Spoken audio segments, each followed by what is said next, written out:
একবার আমি ওই ইয়াতে গেছি, এই কথা সব জায়গায় বলি, ব্রাহ্মণবাড়িয়া গেছি এক জায়গায়। তা আমি বললাম যে ভাই শুনেন, ওয়াইস কারণী রাহিমাহুল্লাহকে আল্লাহ রাসূল সাল্লাল্লাহু আলাইহি ওয়াসাল্লাম জুব্বা দিয়ে যান নাই। আমরা যে শুনি জুব্বা দিয়ে গেছে ওয়াইস কারণী রাহিমাহুল্লাহকে, তো ওয়াইস কারণী রাহিমাহুল্লাহকে জুব্বা দেন নাই।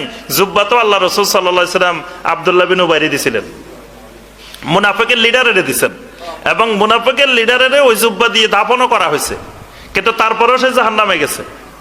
তো ওই এলাকার মুরব্বীরা উঠে আমাকে বলে যে ওয়াইস কারণী জুব্বা পায় নাই, জুব্বা পাইছে ডাকিরা। ওয়াইস কারণী পাইলো না, পাইছে ডাকিরা, বলি যান আমাদেরকে।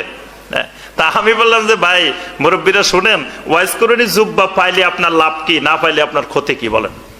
ওয়াইস কারণী জুব্বা পাইলে জুব্বা নিচে করে আপনারা জান্নাতে নিয়ে যাবো, আর যদি জুব্বা না পায় তো না পাইলে অসুবিধা কি আপনার? যে আপনার কি আল্লাহ জিজ্ঞেস করবে এই মিয়া ওয়াইস কারণী জুব্বাটা তোমরা চুরি করছিলা কেন, জিজ্ঞেস করবো? এবার চুপ করে রয়েছে, কিছু বলে না।